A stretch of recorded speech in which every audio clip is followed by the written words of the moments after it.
વાલા મિત્રો, શું તમે જાણો છો ઈશ્વરનું વચન જ આપણા જીવનનો આધાર છે?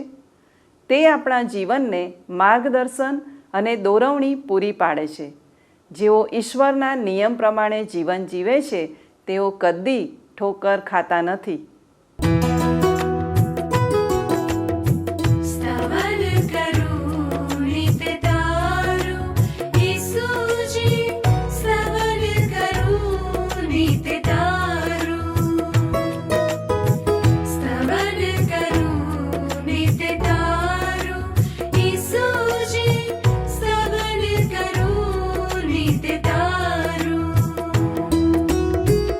आज सवारे साध सुनी तो महिमा करूं प्रभु तारो, महिमा करूं प्रभु तारो, स्तवन करूं नित तारो.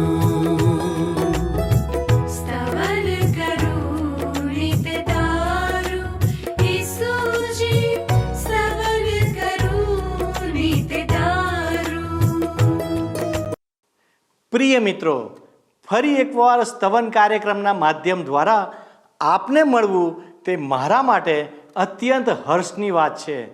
હું આપ સર્વનું આ કાર્યક્રમમાં સ્વાગત કરું છું અને આપ સર્વની પ્રશંસા પણ વ્યક્ત કરું છું કે તમે આ કાર્યક્રમમાં નિરંતર જોડાયેલા રહો છો. આપણા નવા દર્શક મિત્રોને હું જણાવવા માગું છું કે આ કાર્યક્રમના માધ્યમ દ્વારા આપણે ઈશ્વરના વચનોનો ક્રમબદ્ધ રીતે અભ્યાસ કરી રહ્યા છીએ, જેથી આપણે ઈશ્વરના કાર્યોને જાણી શકીએ. ઈશ્વરે આપણને કયા ઉદ્દેશ સાથે જીવન આપેલું છે તે બાબતને સમજી શકીએ અને તેનું અનુસરણ પણ કરી શકીએ, જેથી ઈશ્વરનો આશીર્વાદ અને કૃપા આપણા જીવનમાં બની રહે. ઈશ્વરના સેવક ગીતશાસ્ત્ર 119 અને 165 આ પ્રમાણે કહે છે, તમારા નિયમ પર પ્રેમ રાખનારને બહુ શાંતિ મળે છે. તેઓને ઠોકર ખાવાનું કંઈ કારણ નથી.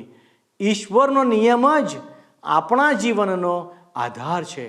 જેઓ ઈશ્વરના નિયમોમાં ચાલતા નથી તેઓને ઈશ્વર તેમના હાલ પર છોડી દેતા હોય છે, કારણ કે ઈશ્વર ઈચ્છે છે કે જે પ્રમાણે ઈશ્વરે આપણને પ્રેમ કર્યો છે તેવો જ પ્રેમ આપણે તેમના પર રાખીએ. જ્યાં સુધી આપણે ઈશ્વરના વચનોના વિધિઓને કે નિયમોને ન જાણીએ ત્યાં સુધી આપણે જીવનથી કે અનુભવથી કે ઇતિહાસ દ્વારા ઈશ્વરની વ્યવસ્થાને જાણી શકતા નથી. ઈશ્વર યશાયા 55:8 અને 9 કહે છે, કેમ કે મારા વિચારો તે તમારા વિચારો નથી, તેમ તમારા માર્ગો તે મારા માર્ગો નથી. જેમ આકાશો પૃથ્વીથી ઊંચા છે તેમ મારા માર્ગો તમારા માર્ગોથી ને મારા વિચારો તમારા વિચારોથી ઊંચા છે. તેથી મનુષ્યને એટલે કે આપણને ઈશ્વરના વચનથી જ જીવનનું માર્ગદર્શન પ્રાપ્ત થઈ શકે છે. આપણે જીવનમાં જે કંઈ કરીએ છીએ તે જીવનને માટે કરીએ છીએ, પરંતુ જો આપણે જીવનના મૂળને ન જાણીએ તો આપણે જીવનમાં બધું જ કરવા છતાં પણ અધૂરું જીવન જીવીશું, કારણ કે ઈશ્વરના વચનોમાં ભરપૂર જીવન છે. તેથી જ અમે આપને આ કાર્યક્રમના માધ્યમ દ્વારા ઈશ્વરના વચનોનો અભ્યાસ કરવાને માટે પ્રોત્સાહિત કરી રહ્યા છીએ. આજના અભ્યાસમાં આપણે સંત પાઉલના સેવા કાર્ય વિશે જોઈશું અને તે દ્વારા ઇતિહાસમાં ઈશ્વરના કાર્યને સમજીશું. તો વાલા દર્શક મિત્રો, ચાલો આપણે આ અભ્યાસનો આરંભ કરીએ. પ્રિય મિત્ર, આ દિવસોમાં તમે જાણો છો એ પ્રમાણે સ્તવન કાર્યક્રમમાં આપણે બાઇબલમાંના નવા કરારના વિભાગમાં આવેલ પ્રેષિતોના કાર્ય નામના પુસ્તકનો અભ્યાસ કરી રહ્યા છીએ. ગત સ્તવન કાર્યક્રમમાં મિત્ર આપણે પ્રેષિતોના કાર્યના 13મા અધ્યાયનો અભ્યાસ પૂરો કર્યો. આજે આપણે 14મા અધ્યાયની 1 થી 28 કલમો જોઈશું અને પછી 15મા અધ્યાયની 1 થી 5 કલમો જોવા માંગીએ છીએ. 377 નંબરના પૃષ્ઠ ઉપર તમે ખોલ્યું છે ને પ્રેમ સંદેશ નામનું તમારું પુસ્તક વારું? તો મારી સાથે સાથે તમે પ્રેષિતોના કાર્યના 14મા અધ્યાયની પહેલી કલમ જુઓ. ઇકોનિયમમાં પાઉલ એ શીર્ષક નીચે લખ્યું છે પ્રેષિતોના કાર્યના 14મા અધ્યાયની પહેલી કલમમાં. ઇકોનિયમમાં પણ એવું જ બન્યું. પાઉલ અને બાર્નાબાસ યહૂદીઓના ભજન સ્થાનમાં ગયા અને એવી રીતે બોલ્યા કે મોટી સંખ્યામાં યહૂદીઓ અને બિન યહૂદીઓ વિશ્વાસી બન્યા. પાઉલ અને બાર્નાબાસની મુસાફરી અનુસરતા જોઈ શકાય છે મિત્ર કે એ લોકો સાયપ્રસ ટાપુની આરપાર થઈને પામ્ફિલિયાના પેરગા પહોંચ્યા. ત્યાંથી તેઓ અંત્યોખ, ઇકોનિયમ, લિસ્ત્રા અને દેર્બે ગયા. હવે આ બધા તો ગલાતિયા પ્રદેશના શહેરો હતા. અત્યારે આપણે જોઈએ છીએ તો પાઉલ અને બાર્નાબાસ એશિયા માઇનોરના મધ્ય ભાગમાં છે. 2 થી 4 કલમ પ્રમાણે પણ વિશ્વાસ નહીં કરનાર યહૂદીઓએ બિન યહૂદીઓને ઉશ્કેર્યા અને તેમની લાગણીઓ ભાઈઓની વિરુદ્ધ ફેરવી નાખી. પ્રેષિતો ત્યાં લાંબો સમય રહ્યા. તેઓ પ્રભુ વિશે હિંમતપૂર્વક બોલ્યા અને પ્રભુએ તેમને ચમત્કારો અને અદ્ભુત કાર્યો કરવાનું સામર્થ્ય આપીને પોતાની કૃપા વિશેનો તેમનો સંદેશો સાચો છે તે સાબિત કરી બતાવ્યું. શહેરના લોકોમાં ભાગલા પડી ગયા. કેટલાક યહૂદીઓના પક્ષના હતા જ્યારે બીજા કેટલાક પ્રેષિતોના પક્ષના હતા. હવે પાઉલ અને બાર્નાબાસ શહેરમાં ભાગલા પડવાનું કારણ બન્યા. મિત્ર, યાદ રાખો કે પાઉલ અને બાર્નાબાસ બંને યહૂદીઓ છે. બિન યહૂદી લોકો સુધી પહોંચવા તેમણે હંમેશા યહૂદી ભજન સ્થાનોથી જ પ્રચાર કાર્યની શરૂઆત કરી. હવે મિત્ર, આપણને ક્યારેક એવું મન થઈ આવે કે ઈસુ ખ્રિસ્ત પ્રભુ છે એ સાબિત કરવા આપણે પણ કાયમ માટે એવો કોઈ ચમત્કાર કરી બતાવીએ જેથી લોકોને ખાતરી થઈ જાય. પરંતુ આ કલમો દ્વારા આપણે જોઈ શકીએ છીએ મિત્ર કે આપણે એવો કોઈ ચમત્કાર પણ જો કરી શકતા હોઈએ ને તો પણ એથી બધા જ લોકોને પ્રભુ ઈસુ ખ્રિસ્ત પર વિશ્વાસ થવાનો નથી. ઈશ્વરે પાઉલ અને બાર્નાબાસને ચમત્કારો અને અદ્ભુત કાર્યો કરવાનું સામર્થ્ય આપ્યું હતું જેથી ઈશ્વરની કૃપાનો જે સંદેશ તેઓ આપતા હતા તે સાચો છે એવી લોકોને ખાતરી થાય ને. એમ છતાં તમે જુઓ, લોકોમાં હજી પણ ભાગલા પડ્યા. ચમત્કારો જોઈને પ્રભુ ઈસુ ખ્રિસ્ત પર વિશ્વાસ કરવાની ઈચ્છા રાખવામાં તમારો સમય અને શક્તિ બગાડશો નહીં મિત્ર. ઈશ્વરના વચનને તમારા હૃદયમાં કાર્ય કરવા દો. પવિત્ર આત્માને તમારા જીવનમાં કાર્ય કરવા દો. હવે આગળ 5 થી 7 કલમો જુઓ. પછી બિન યહૂદીઓ, યહૂદીઓ અને તેમના આગેવાનોએ પ્રેષિતો તરફ ગેરવર્તન દાખવવા તથા તેમને પથ્થરે મારવા નિર્ણય કર્યો. તેની ખબર પડી જતા પ્રેષિતો લુકાનિયાના લુસ્ત્રા અને દેર્બે શહેરોમાં અને આસપાસના પ્રદેશોમાં નાસી ગયા. ત્યાં તેઓએ શુભ સંદેશનો ઉપદેશ કર્યો. ઇકોનિયમમાં પાઉલ અને બાર્નાબાસનો બહુ જ સારો સત્કાર થયો નહીં. એટલે એ લોકો લુસ્ત્રા અને દેર્બે ચાલ્યા ગયા. એ લોકો ઇકોનિયમ થઈને પાછા ત્યાં આવ્યા હતા. એ કારણને લીધે આપણે સમજી શકીએ છીએ કે ત્યાંના કેટલાક વિશ્વાસીઓ હતા. અને હવે પાઉલ અને બાર્નાબાસ લુસ્ત્રા અને દેર્બે શહેરોમાં પ્રભુ ઈસુ ખ્રિસ્તના શુભ સંદેશનો પ્રચાર કરે છે. 8 થી 10 કલમો જુઓ. લુસ્ત્રા અને દેર્બેમાં શુભ સંદેશનો પ્રચાર. એ શીર્ષક નીચે 8 થી 10 કલમોમાં લખ્યું છે. લુસ્ત્રામાં એક લંગડો માણસ હતો. તે જન્મથી જ લંગડો હતો અને કદી પણ ચાલ્યો ન હતો. તે બેઠો બેઠો પાઉલના શબ્દો સાંભળતો હતો. પાઉલે જોયું કે તેણે વિશ્વાસ કર્યો છે અને તેને સાજો કરી શકાય તેમ છે. તેથી તેણે તેની સામે તાકીને મોટે અવાજે કહ્યું, તારા પગ પર ટટ્ટાર થઈ ઊભો થા. પેલો માણસ કૂદકો મારીને ઉઠ્યો અને આસપાસ ચાલવા લાગ્યો. આપણે જોઈ ગયા છે મિત્ર કે પ્રેષિત તરીકે પાઉલ અને બાર્નાબાસ પાસે ચિહ્નરૂપ ચમત્કારો કરવાનું કૃપાદાન છે. હવે 11મી કલમ જુઓ. પાઉલનું કાર્ય જોઈને જન સમુદાયે તેમની લુકાની ભાષામાં પોકાર કર્યો, દેવો માણસ બનીને આપણી પાસે આવ્યા છે. સાજો થવા માટે પેલા લંગડા માણસને પૂરતો વિશ્વાસ હતો મિત્ર. પાઉલે જ્યારે તેને તેના પગ પર ટટ્ટાર ઊભા રહેવાનું કહ્યું ત્યારે તે કૂદવા લાગ્યો અને ચાલવા લાગ્યો. યાદ રાખો મિત્ર કે આ વિસ્તારમાં લોકો બિન યહૂદી હતા અને મનઘડત કાલ્પનિક ઈશ્વરોની પૂજા અર્ચના કરતા હતા. હવે પાઉલે જે કર્યું એ જોઈને એ લોકો પોકારી ઉઠ્યા કે દેવો માણસ બનીને આપણી પાસે આવ્યા છે. એમની આંખો પાઉલ અને બાર્નાબાસની ઉપર હતી. લોકોમાં પાઉલ અને બાર્નાબાસ વિશે ભારે કુતૂહલ અને ઉત્તેજના વ્યાપી ગયા. 12મી અને 13મી કલમ શું કહે છે? તેઓએ બાર્નાબાસનું નામ જૂસ આપ્યું અને પાઉલનું નામ હેર્મેસ આપ્યું, કારણ તે બોલવાનું કામ કરતો હતો. શહેરની બહાર જૂસ દેવનું મંદિર હતું. તેનો યજ્ઞકાર દરવાજા પર બળદો અને ફૂલો લાવ્યો. તે તથા જન સમુદાય પ્રેષિતોને બલિદાન ચડાવવા માંગતા હતા.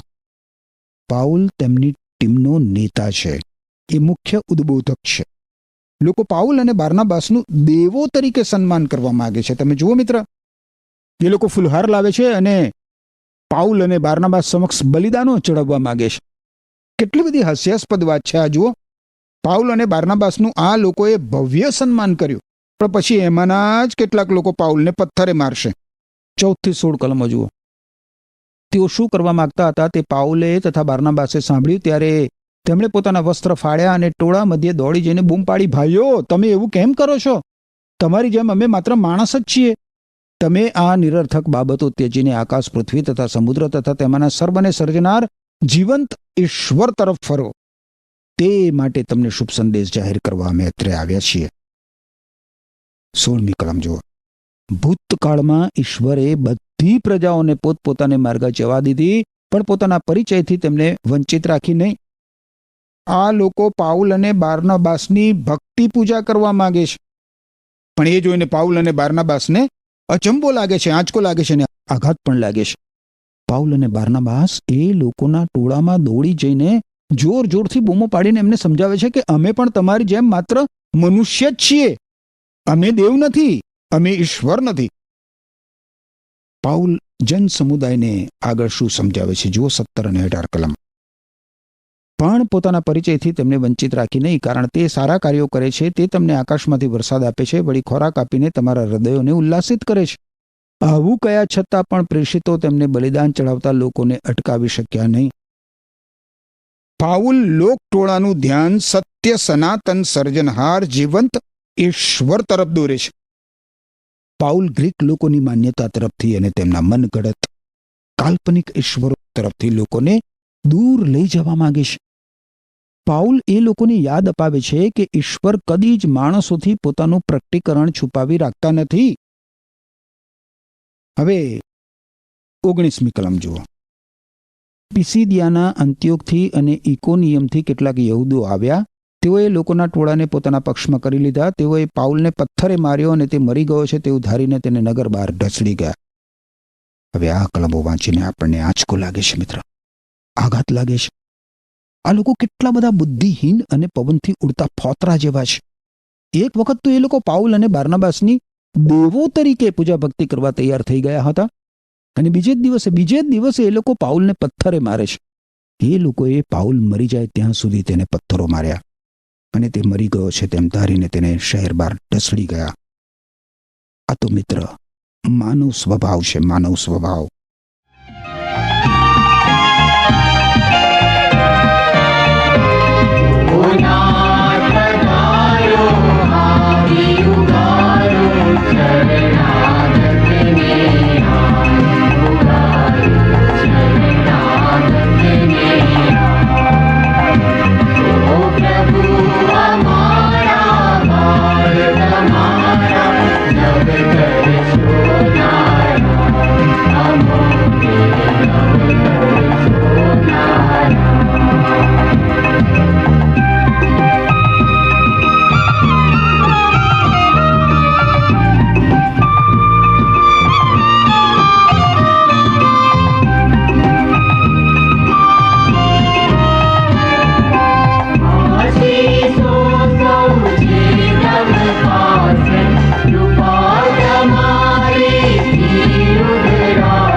મી કલમ શું કહે છે? પણ વિશ્વાસીઓ તેની આસપાસ એકઠા થયા ત્યારે તે ઊભો થઈને નગરમાં પાછો ગયો. બીજે દિવસે તે અને બારનાબાસ દેબ્રે ગયા. આ તો ચમત્કારિક બનાવ છે મિત્ર. જે માણસને પથ્થરે મારવામાં આવ્યો હોય એનું શરીર કેટલી બધી જગ્યાએ ઘાતકી રીતે ઘાયલ થયું હોય, પણ તમે જુઓ પાઉલ ઊભો થયો અને બીજા દિવસે જ તે મુસાફરી આરંભી શક્યો. પ્રભુ ઈસુ ખ્રિસ્તને આધીન થવાની બાબતમાં પાઉલ અને બારનાબાસ પોતાના જીવનોને પણ હોડમાં મૂકીને પ્રભુ ઈસુ ખ્રિસ્તના શુભ સંદેશનું પ્રચાર કાર્ય આગળ વધારે છે. એમની ઉપર ખૂની હુમલો થયો હોવા છતાં એ લોકો ભયભીત થતા નથી કે ગભરાઈ જતા નથી.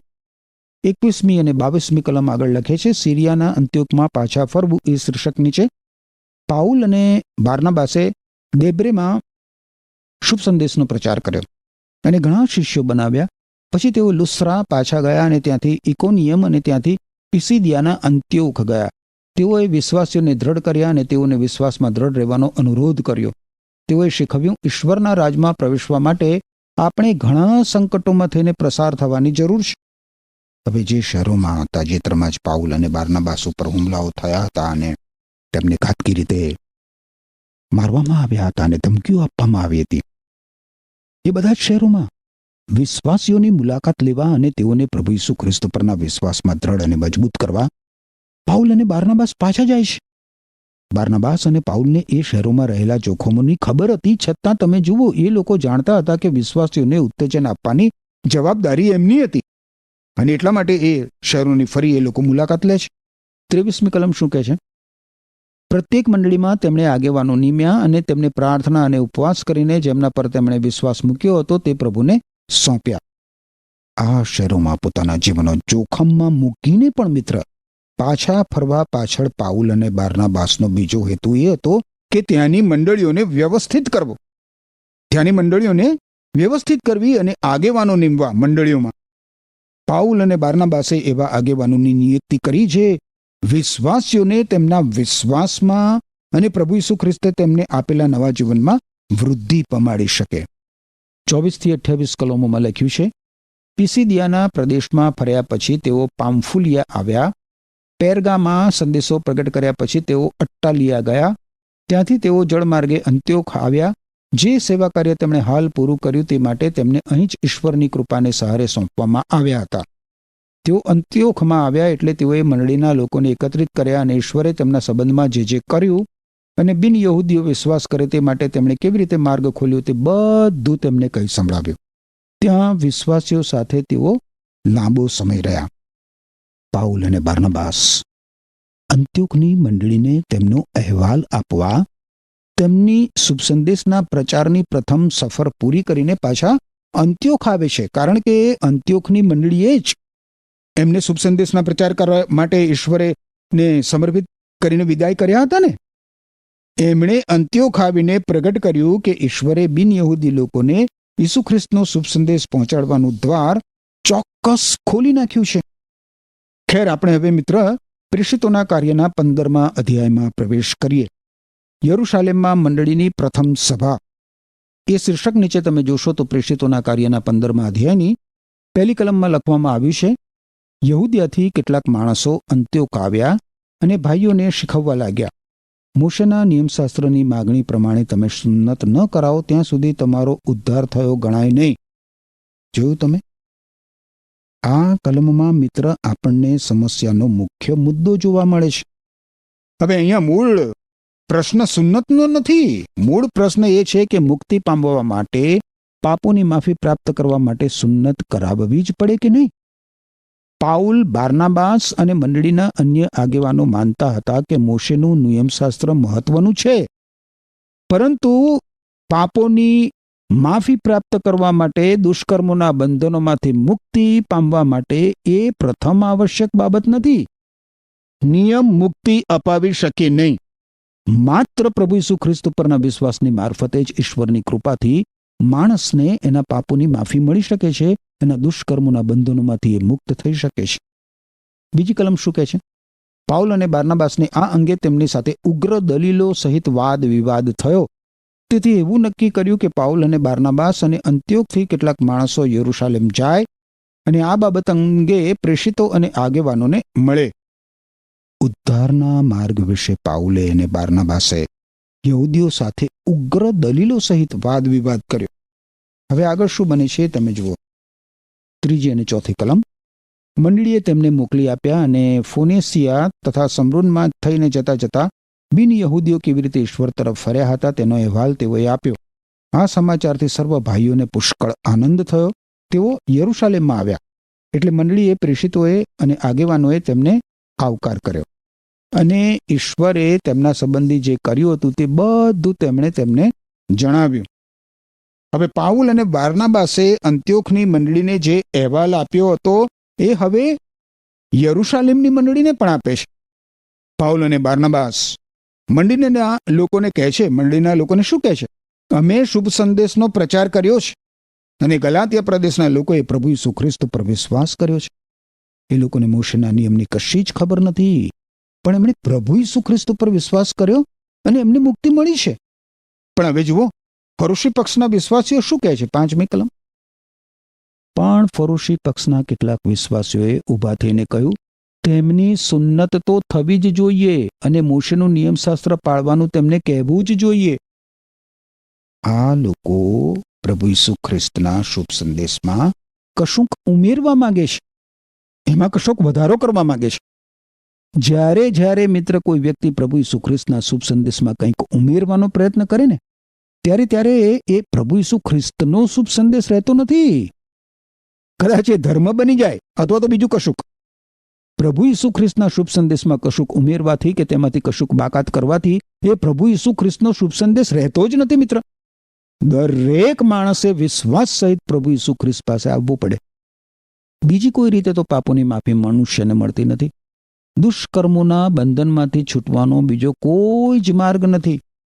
યોહાન અનુસાર શુભ સંદેશના 14મા અધ્યાયની 6ઠ્ઠી કલમમાં પ્રભુ ઈસુ ખ્રિસ્તે કહ્યું છે કે માર્ગ, સત્ય અને જીવન હું છું. મારા સિવાય ઈશ્વર પિતા પાસે જવાનો બીજો કોઈ માર્ગ નથી. આખી દુનિયાનો મિત્ર આમાં સમાવેશ થાય છે.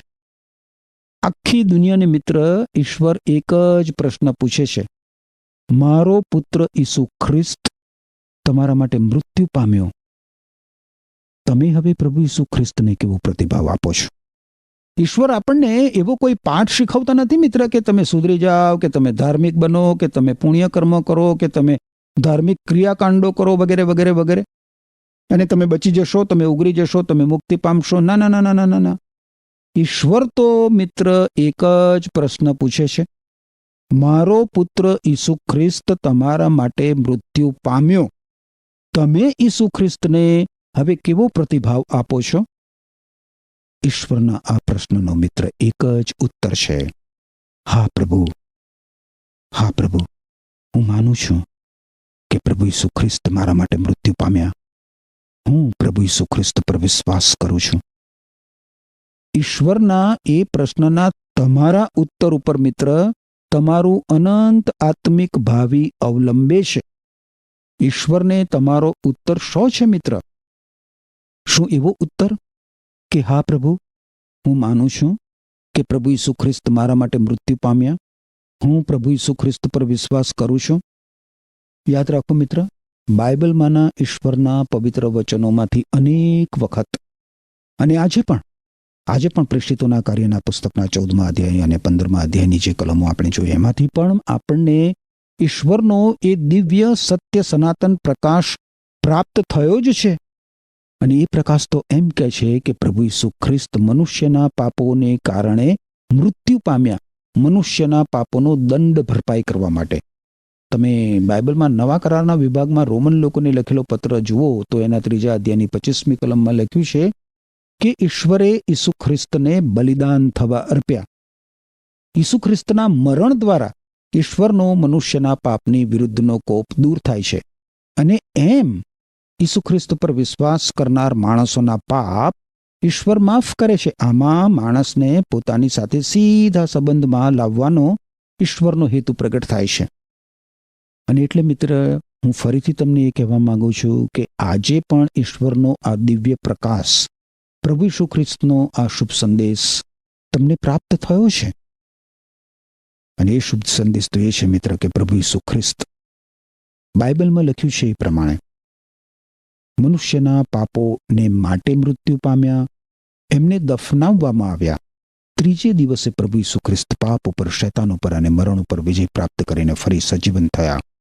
અને આજે પ્રભુ ઈસુ ખ્રિસ્ત સ્વર્ગમાં ઈશ્વર પિતાને જમણે હાથે બિરાજમાન થઈને આપણા માટે મધ્યસ્થી કરે છે. આ પ્રભુ ઈસુ ખ્રિસ્તનો શુભ સંદેશ શું તમે સ્વીકારો છો? શું તમે મિત્ર તમારા પાપોની માફી મેળવવા, તમારા દુષ્કર્મોના બંધનોમાંથી મુક્ત થઈ જવા ઈસુ ખ્રિસ્તને શરણે આવ્યા છો? જો નથી આવ્યા તો આવવા માટે ઈશ્વર તમને કૃપા આપો. આમેન. વહાલા દર્શક મિત્રો, 50માના દિવસે વિશ્વાસીઓના જીવનમાં પવિત્ર આત્મા ઉતરવાને કારણે પ્રભુ ઈસુના શિષ્યો સામર્થ્યથી ભરપૂર થયા અને પુનરુત્થાન સંબંધીની સાક્ષી તે સમયે તેઓ આપવા લાગ્યા. ઈશ્વરે લોકોના હૃદયને પાપ પ્રતિ જાગૃત કર્યા અને વિશ્વાસુ મંડળીમાં તેઓ જોડાવા લાગ્યા. અને જે પ્રમાણે શરૂઆતમાં વચન જણાવે છે કે સૌથી પહેલાં યરૂશાલેમ, પછી યહૂદિયા, ત્યારબાદ સમરૂન અને પછી પૃથ્વીના છેડા સુધી તેઓને સાક્ષી આપવાને માટે કહેવામાં આવ્યું હતું. તે સમયે યહૂદી પ્રજાએ શુભ સંદેશનો નકાર કરી દીધો. તો આજના આપણા અભ્યાસમાં આપણે જોયું કે બિન યહૂદી પ્રજાઓ શુભ સંદેશ સાંભળવાને માટે આગ્રહ કરવા લાગ્યા. અન્ય જાતિના લોકોએ ઉદ્ધારની વાત સાંભળી ને તે પર વિશ્વાસ કર્યો.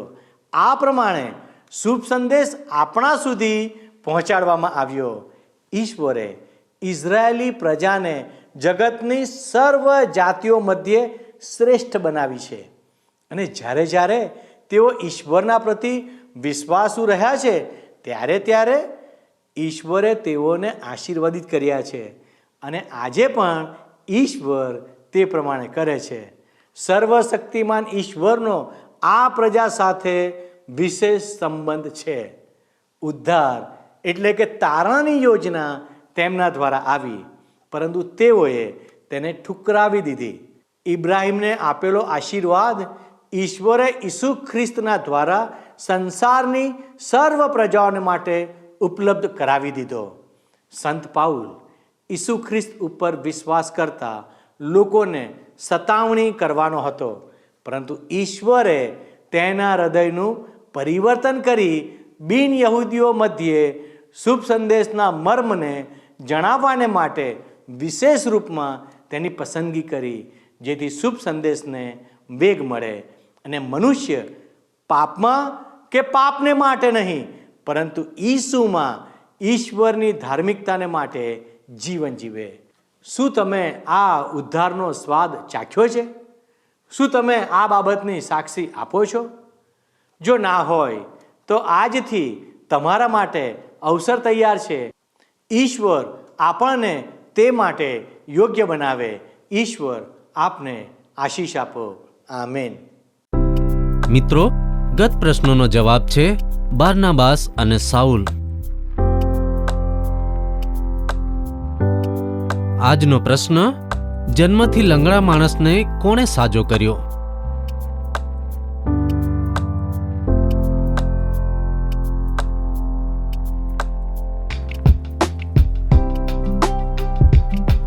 જવાબ આપેલ સ્ક્રીન પર દર્શાવેલ વોટ્સએપ નંબર પર આપવાનો રહેશે.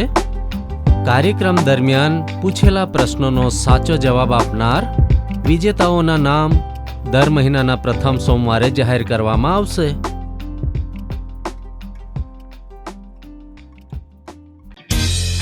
શું તમને આ કાર્યક્રમ ગમ્યો? અત્યારે જ અમને મિસ કોલ કરો.